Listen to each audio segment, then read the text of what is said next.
Welcome back, my friend. Tonight, I want to tell you about something you have probably seen many times.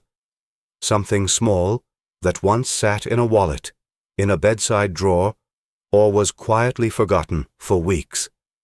Imagine a peaceful evening. You are getting ready to go out. Check your keys, check your phone, and then, perhaps, you slip a small, foil-wrapped package into your wallet. So light it almost seems not to exist. Maybe you won't need it tonight, maybe not for many weeks, but it remains there, just in case. It is only a small habit, a small act of care. We rarely talk about it. Some people feel embarrassed. Some think it is not worth mentioning. Yet that tiny object has silently saved more lives than almost any medical invention in human history. This is the story of the condom. A small object with a long and quiet life. A journey through silk, animal intestines, leather, and rubber. A journey of fear, love, mistakes, and above all, choice. It did not begin in modern factories with sterile production lines and automated machines. The story began thousands of years ago in places where people did not yet understand bacteria, hormones, or DNA. But they understood one very simple thing. Sometimes, human beings need protection. Around the year 1050, inside a quiet palace in ancient China, an artisan sat before sheets of silk paper, so thin they were almost transparent. He worked beneath the dim glow of an oil lamp.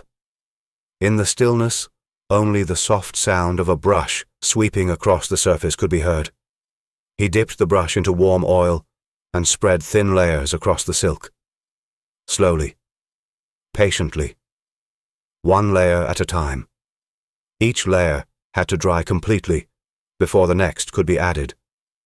Sometimes, just to finish one tiny object, the craftsman would spend an entire afternoon. The oil made the material softer, stronger, less brittle. Something once fragile began to take on the qualities of a second skin. No one then knew that these small objects would survive through centuries. They would change shape, change materials, cross oceans, and end up in the hands of emperors, nobles, soldiers, and lovers. It was one of the earliest forms of condoms in ancient China. Beautiful, delicate, but also extraordinarily expensive. Only the wealthy could afford them. Besides oil-treated silk, the Chinese created another type from the intestines of young sheep. The material was carefully cleaned, soaked for hours, then stretched until it became almost transparent. The craftsman had to work with exceptional skill. One small mistake, and the material would tear. Hours of effort would disappear. Today, it may sound strange, but at that time, this was advanced technology. A solution built from whatever humans had available.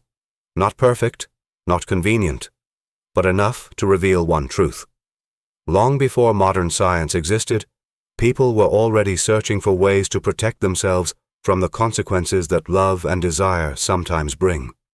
And the journey of that tiny object had only just begun. Then the story crossed the sea to ancient Japan. There, artisans crafted condoms from sea turtle shells or animal horns. They heated the materials, carved them, and polished them for hours to create small but sturdy forms of protection. Some were called kabutogata, meaning the shape of a warrior's helmet. It sounds strange today, but at the time, they were exquisite handcrafted objects for those who wanted to protect themselves. Across different cultures, people quietly searched for the same thing: how to love with less fear, how to choose when to have children, how to wake up healthy the next morning. By the year 1564, Europe was gripped by a terror known as syphilis. There was no cure. Many treatments were more dangerous than the disease itself. An Italian physician named Gabriele Falloppio decided to try something different. He created a soft linen sheath, soaked in a mixture of salt, herbs, and wine, then carefully dried. Afterward, he tested it on more than 1,000 men. No cases of infection were recorded. For the first time in history, humanity had a preventive method described clearly and systematically. The idea began to spread. By the 17th century, condoms made from sheep intestines, goat intestines, and animal membranes became more common, thinner, softer, closer to human skin. In 1985, archaeologists in England discovered 17th century condoms inside an ancient latrine. Some had been used.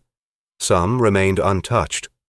Those tiny objects lay silent for centuries, reminding us that humans have long tried to protect themselves in ways that feel surprisingly familiar. By the 18th century, condoms had become a more widely traded commodity in London. There were shops dedicated to manufacturing and advertising them. They came in different sizes, could be reused, and were sometimes tied with colored ribbons. The famous lover Casanova reportedly tested condoms by inflating them before use. Perhaps that was one of the earliest forms of quality control. But the greatest turning point arrived in 1839. Charles Goodyear discovered the vulcanization process for rubber. As a result, rubber became more durable and elastic. In 1855, the first rubber condoms appeared. They were not perfect, but they were cheaper and could be mass-produced. For the first time in history, condoms were no longer items reserved only for the wealthy. They began reaching ordinary working people, every town, every family. Not everyone accepted the change. In the United States, laws once prohibited the distribution of information about contraception. Condoms were sold under different names. People whispered to one another, passing along information in silence. But the need for protection never disappeared. During the World Wars, many militaries began distributing condoms to soldiers to prevent the spread of disease. Those were lessons learned at a very high cost. In the 1960s, birth control pills appeared. The use of condoms declined. Many people believed dangerous infectious diseases belonged to the past. But in 1981, the world faced a new disease. Later, it was given a name, HIV. Fear returned. Once again, condoms became an important line of defense. Educational campaigns expanded. Schools distributed them for free. Conversations once considered taboo began to be spoken aloud. Scientists believe that during the AIDS crisis, condoms helped save tens of millions of lives, millions of families, millions of futures. Today, there are more types of condoms than ever before. But the core idea has never changed. A small layer of protection, a choice. If we look back at this entire journey, the story was never truly only about an object. It is about a deeply human desire to love without being controlled by fear, to decide when to become parents, to protect one's own future and the future of others. History often remembers kings, wars, and great speeches, but sometimes the most profound changes come from small things resting silently on a medicine shelf. When you see that small object somewhere, perhaps you will remember. Behind it lies more than 1,000 years of artisans, physicians, inventors, soldiers, and ordinary people. People who never stopped searching for a better way to protect one another.